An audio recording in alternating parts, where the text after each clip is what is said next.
Hi guys! For today's video ay luluto tayo ng squid.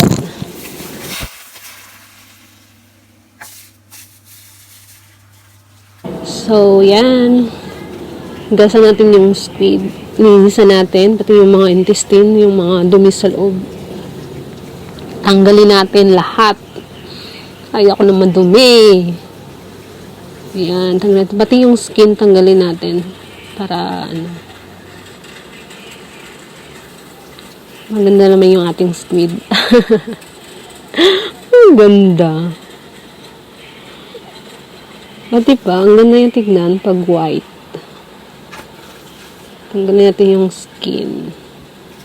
Yan, pati yung sa may niya. And then, natin. Yan, pakulaan natin kahit 10 seconds. Yan. Yan, and then, slice natin. So, slice natin ng ganito. Yan.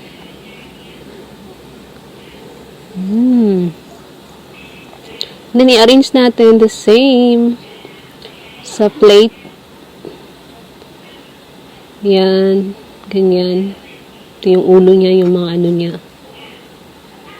And then, yan yung niya, para sa sauce.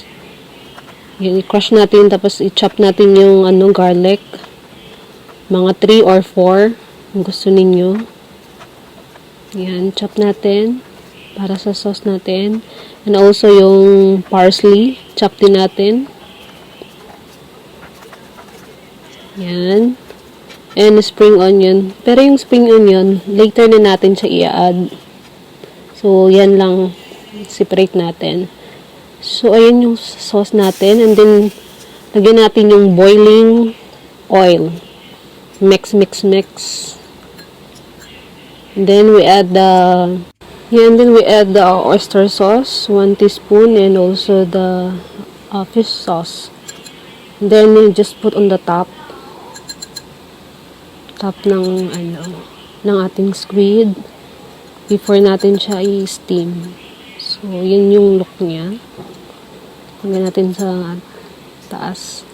And then, steam natin siya for 5 minutes. Yes, 5 minutes. Just 5 minutes. So, ayan na siya. And then, i-add natin yung ating spring onion after.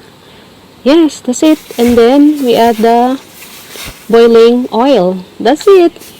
Thanks for watching. Bye.